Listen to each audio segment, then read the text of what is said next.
battle to become the maximum goal scorer in the Liga BBVA is gathering pace.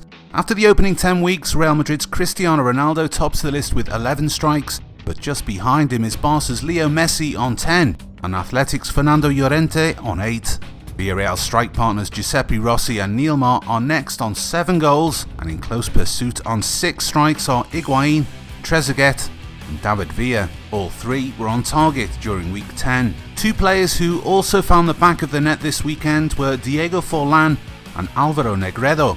Both players' tallies stand at 5. The Uruguayan ends his barren spell, while Negredo's last-ditch effort gained 3 points for Sevilla at Zaragoza. Behind them is a long list of goal scorers who, although less prolific, prove that the race to end the season as the top flight's top marksman will be as closely fought as ever.